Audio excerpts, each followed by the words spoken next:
습니다. 오늘 하나님이 주신 말씀은 학개 1장 4절에서 9절 말씀입니다.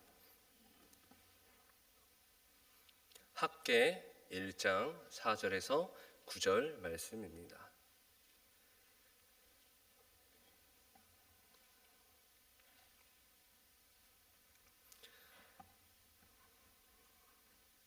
한 절씩 봉독하겠습니다. 그리고 9절은 함께 합독하겠습니다. 이 성전이 황폐하였거늘 너희가 이때에 판벽한 집에 거주하는 것이 옳으냐?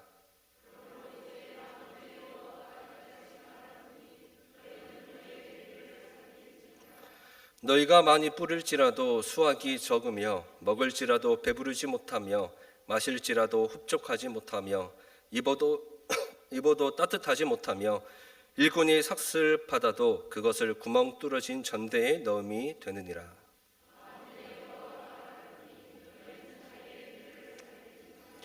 너희는 산에 올라가서 나무를 가져다가 성전을 건축하라. 그리하면 내가 그것으로 말미암아 기뻐하고 또 영광을 얻으리라. 여호와가 말하였느니라. 너희가 많은 것을 바랐으나 도리어 적었고 너희가 그것을 집으로 가져갔으나 내가 불어버렸느니라. 나 만군의 여호와가 말하노라. 이것이 무슨 까닭이냐? 내 집은 황폐하였으되 너희는 각각 자기의 집을 짓기 위하여 빨랐음이라. 아멘. 우리 옆 사람과 인사하겠습니다. 은혜 받읍시다. 사랑합니다. 물 한 잔 마시고 시작하겠습니다.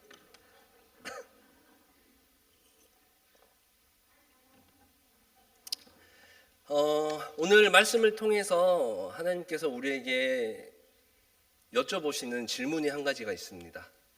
그 질문은 뭐냐면 지금 무엇을 짓고 있느냐라는 질문입니다. 너는 지금 무엇을 짓고 있느냐? 우리는 항상 무언가를 하죠. 가만히 있으면은 도태되어져 버립니다. 그래서 항상 무언가를 해요. 계획도 세우고 무엇을 준비도 하고 또 무언가를 만듭니다. 어떤 분은 자녀들의 미래를 짓고 있고 어떤 분은 자신의 자리와 또 경력을 짓고 있고 어떤 분은 안정된 삶의 기반을 짓습니다. 이 세상 살아가는 데 있어서 잘 살기 위해서 어떤 기반을 만들고 준비하고 계획하고 노력하는 것 필요한 것들입니다. 하지만 우리가 그리스도인이지 않습니까? 하나님의 백성이지 않습니까? 우리의 본향은 이 세상이 아니잖아요. 이러한 관점에서 볼 때 오늘날 그리스도인들의 문제는 무엇을 먼저 짓고 있느냐 하는 것입니다. 무엇을 먼저 짓고 있느냐. 오늘 본문 말씀인 학개, 시대적 배경을 함께 보자면 이 시대적 배경은 포로 귀환 이후의 시대입니다. 그러니까 바벨론 포로 생활이 끝난 이후의 이야기가 이 학개 이야기죠. 예루살렘 성전이 바벨론에 의해서 이제 파괴가 되잖아요. 그리고 유다 백성들은 이제 포로로 바벨론으로 끌려가게 됩니다. 근데 이 바벨론이 멸망당하게 되죠. 어떤 제국에 의해서 멸망당합니까? 바사라고 하는 페르시아에 의해서 멸망당하게 됩니다. 그때 왕이 여러분 잘 아시는 고레스 대왕. 학교에서 배우는 책을 보면은 키루스 대제, 키루스 대왕 이렇게 나오더라고요. 하나님께서 이 고레스 왕을 통해서 예루살렘 성전, 파괴되어 버린 이 예루살렘 성전을 재건하도록 하십니다. 성전이 무너진 이유, 예루살렘 백성들이 단순히 전쟁에서 패배했기 때문에 성전이 파괴되었을까요? 아닙니다. 너희가 나를 떠났기 때문에 이런 일이 일어났다라는 하나님의 징계였죠. 하지만 동시에 하나님께서는 이렇게 약속하셨습니다. 우리 예레미야 29장 10절 말씀 함께 봉독하겠습니다. 시작.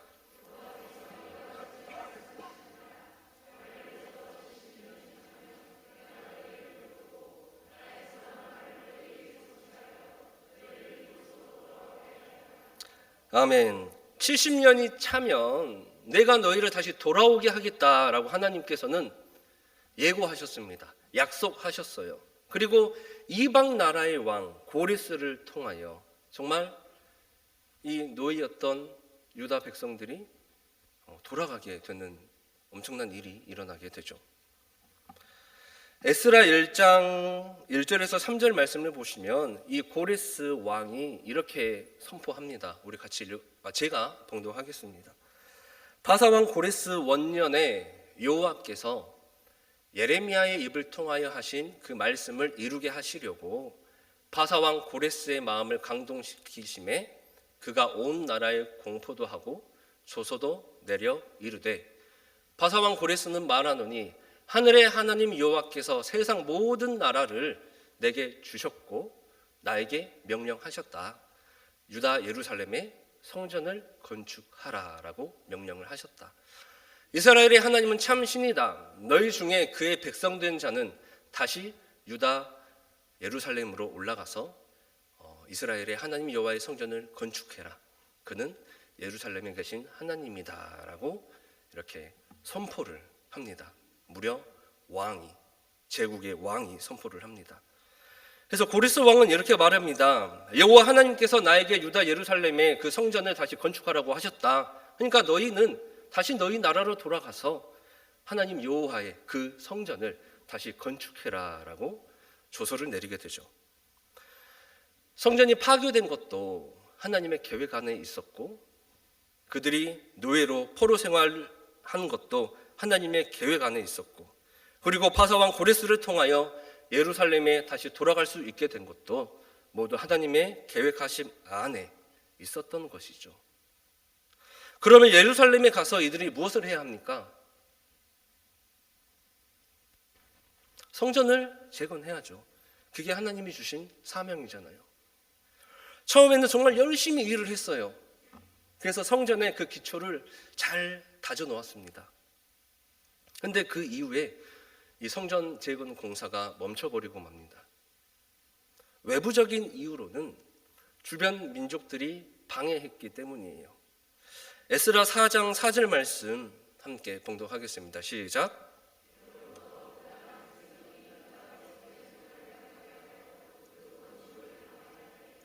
아멘. 귀환한 백성들이 이제 성전 건축을 시작을 해서 기초를 잘 다져 놨어요. 그러니까 사마리아 사람들이 찾아온 거예요. 나도 너희들과 함께 성전 재건하는데 돕겠다. 우리도 재건을 하겠다라고 말을 합니다. 하지만 이들은 하나님의 신앙, 변질된 신앙이죠. 그리고 다른 우상과 하나님 여호와의 신앙을 섞어버린 사람들입니다. 그러다 보니까 유다 사람들이 찬성할까요? 반대할까요? 반대했어요. 그래서 방해를 하기 시작합니다.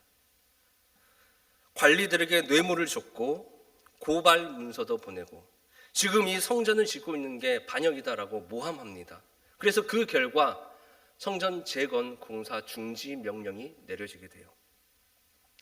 처음에는 열정이 있었어요. 와, 우리가 드디어 예루살렘으로 돌아가는구나. 가서 열심히 성전을 짓자. 그게 우리 사명이다. 열심히 기초를 닦았습니다. 하지만 이 세상적인 압박이 들어오자 그 마음이 무너져 버리고 말아요. 믿음이 현실을 이기지 못한 거죠. 그래서 그 결과 16년에서 18년 정도 되는 기간 동안 성전 공사가 멈추게 됩니다. 하지만 성전 공사가 중단된 더 영적인 이유가 있습니다. 학개 1장 2절 말씀을 보시면 우리 함께 봉독하겠습니다. 시작.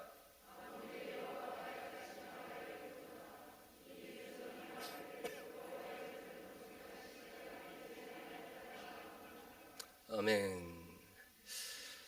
이게 무슨 말입니까?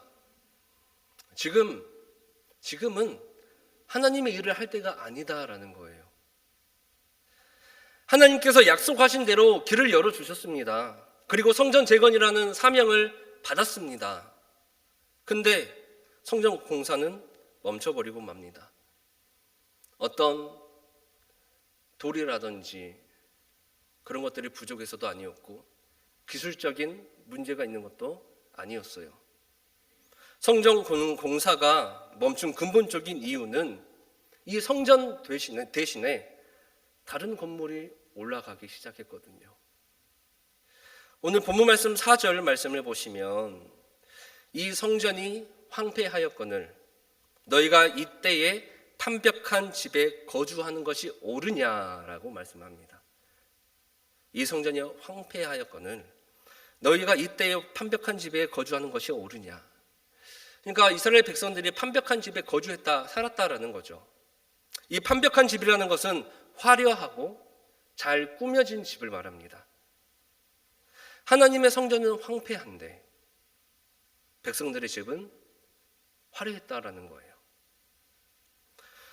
주변 민족들에 의한 어떤 외부적인 요인이 문제다, 또는 압박에 의한 어떤 두려움과 낙심, 이런 내부적인 요인이 문제다, 다 핑계였어요. 그들의 진짜 이유는 영적인 우선순위가 바뀌어버린 것입니다. 처음에는 그 하나님의 역사하심을 보고 너무나 놀라웠죠. 우리가 진짜 예루살렘으로 돌아간다니, 열심히 하자, 하나님의 성전을 건축하자. 근데 그래서 자기들의 집보다 하나님의 성전을 건축하는 데 더 열중을 했습니다. 하지만 이게 순서가 뒤바뀌어 버린 거예요. 이제 살만하니까 하나님의 성전은 황폐한데 자신들의 집을 아름답고 예쁘게 짓기 시작합니다. 하나님의 일보다 자기들의 일이 먼저였고 하나님의 집보다 내 집이 더 좋아야 됐어요. 성전은 기초만 있고 방치되어 있는데 자신들의 집은 점점 좋아지고 있었죠. 이 말씀은 단순히 옛날 유다 백성들의 이야기가 아닙니다. 오늘날 우리들의 인생을 향한 질문이기도 해요. 지금 너는 너의 인생에서 무엇을 짓고 있느냐라고 하는 질문입니다. 4절에서 하나님께서 말씀하셨습니다. 이전이 황폐하였거늘. 황폐하다. 하나님의 성전이 황폐했어요. 단순히 건물이 없었다는 뜻이 아닙니다. 그들의 삶 속에서 예배가 완전히 무너졌다라는 얘기예요. 백성들은 자신들이 하나님을 버렸다고 생각하지 않았어요. 단지 이렇게 생각할 뿐이었습니다. 아직 때가 아니다. 아직 하나님의 일을 할 때가 아니다. 사탄은 우리가 즉각적으로 어떤 일을 통해서 신앙을 완전히 버리게 하는 것보다 미루게 하는 게 더 쉽습니다. 기도는 나중에 하자. 봉사는 여유가 되면 그때 하자. 헌신은 지금 내 상황이 좋아지면 하자. 성전 짓는 거 아직 때가 아니다. 그 사이에 마음의 성전은 황폐해지고 맙니다. 신학적인 관점에서 보면 우리는 성전입니다. 그렇죠? 우리는 성전이에요. 성전이 무너지고 황폐했다라는 것은 내 마음의 예배의 자리가 무너졌다라는 것이죠. 백성들은 판벽한 집에 살고 있었습니다. 그리고 4절에 이어서 이렇게 말씀합니다. 너희가 이때에 판벽한 집에 거주하는 것이 옳으냐? 이때에 판벽한 집에 거주하는 것이 옳으냐? 판벽한 집은 정성 들여 꾸민 집이고 시간과 돈을 쏟아부은 집입니다.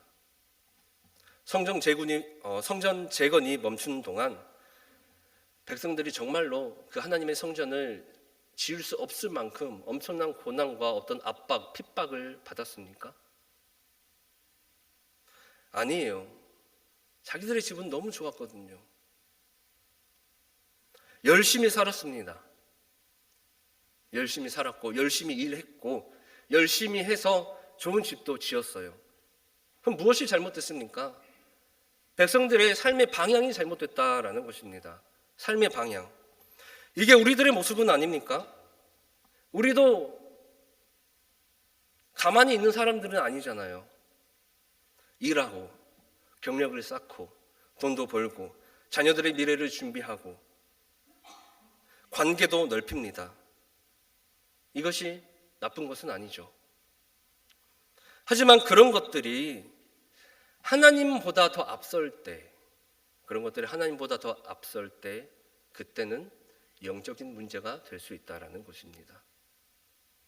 그래서 예수님도 말씀하셨습니다. 너희는 먼저 그의 나라와 그의 의를 구하라 라고 말씀을 하셨어요. 여러분의 삶의 시간표는 어떻습니까? 예수님의 말씀대로 하나님의 나라와 하나님의 의를 구하는 것이 먼저입니까? 내 몸과 마음의 성전을 짓는 것이 먼저입니까? 여러분의 인생은 누구 집을 짓는 데 쓰이고 있습니까? 오늘 말씀을 통하여 우리의 삶의 방향, 인생의 중심을 다시 한번 생각해 봐야 할 것 같습니다.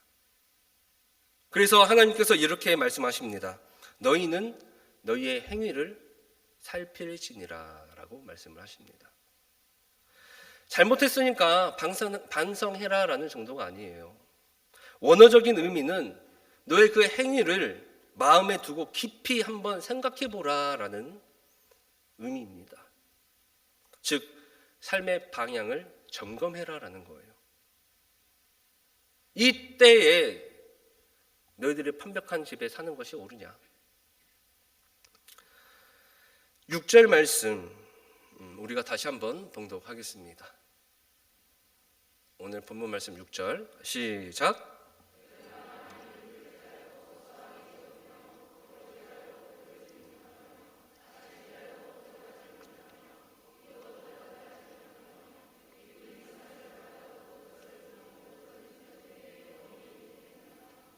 아멘.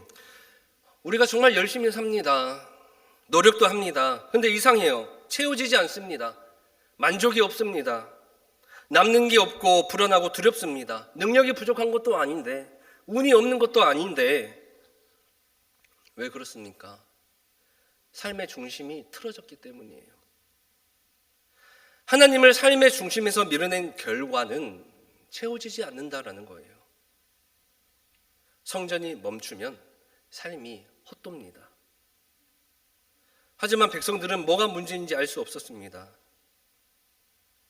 영적 침체의 가장 무서운 점이 이거예요. 문제가 문제로 느껴지지 않는다는 거예요. 죄가 죄로 느껴지지 않는 거예요. 기도가 줄었는데 괜찮고 예배에 감동이 없어도 익숙하고 하나님을 생각하지 않고 하루가 지났는데도 아무렇지 않습니다. 이 상태가 바로 성전이 황폐한 상태입니다. 그때의 세상 속에서 내 집을 위하여 완벽한 집에 살고 그 집을 짓기 위해 사는 것이 옳습니까? 그래서 하나님께서 또 말씀하십니다. 8절입니다. 너희는 산에 올라가서 나무를 가져다가 성전을 건축하라. 얼마나 사랑이 많으신 하나님입니까? 저 같으면 쓸어버렸을 텐데. 굳이 알려주셔요. 산에 가서 나무를 가지고 성전을 건축해라. 알려주셔요. 얼마나 하나님께서 답답하시겠습니까? 예배를 다시 세워라. 다시 기도를 시작해라. 다시 순종을 회복해라. 멈춰있는 그 자리에서 다시 시작해라 라고 말씀을 하고 계신다는 것입니다. 여러분, 신앙은요, 어떤 대단한 이유로 무너지지 않습니다. 내가 멈춰있을 때 신앙의 무너짐이 시작돼요. 하나님께서 성전을 왜 지으라고 하셨을까요? 8절 후반입니다. 그리하면 내가 그것으로 말미암아 기뻐하고 또 영광을 얻으리라. 아멘. 내가 그것으로 말미암아 기뻐하겠다. 또 영광을 얻으리라. 즉 하나님께서 다시 그들 가운데 역사하신다라는 말씀입니다. 성전을 다시 세우는 순간 막혔던 삶이 열릴 줄 믿습니다. 하나님은 우리의 집을 무너뜨리시는 분이 아니에요. 하나님의 집이 먼저 세워질 때 우리의 집을 책임지시는 분이십니다. 오늘 우리에게 계속 던지는 질문이 있습니다. 지금 무엇을 짓고 있느냐? 지금 무엇을 짓고 있느냐?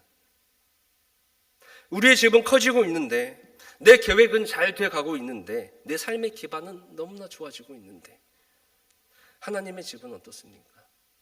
여러분의 마음속에 있는 그 성전은 어떻습니까? 잘 세워지고 있습니까? 아니면 기초만 있고 멈춰 있는 상태입니까? 오늘 말씀을 통하여 말씀하십니다. 다시 시작해라라는 거예요. 다시 시작해라. 멈춰 있지 말고 다시 쌓아 올려라. 그것으로 내가 기뻐하겠다라고 말씀하십니다. 얼마나 친절하신 하나님이십니까? 하나님의 일을 먼저 하면 삶이 열립니다. 예배를 먼저 세우면 반드시 길이 생깁니다. 순종을 먼저 하면 반드시 하나님께서는 공급해 주십니다. 하나님은 우리의 성공을 막으시는 분이 아니라 삶의 질서를 바로 세우시는 분이기 때문이에요. 멈춘 예배를 다시 세우고 식어진 기도를 다시 붙들고 미뤄두었던 그 순종을 다시 시작할 때 하나님이 기뻐하시고 그것을 통해서 하나님께서 영광 받으시고 또 우리의 삶도 세워주실 줄 믿습니다.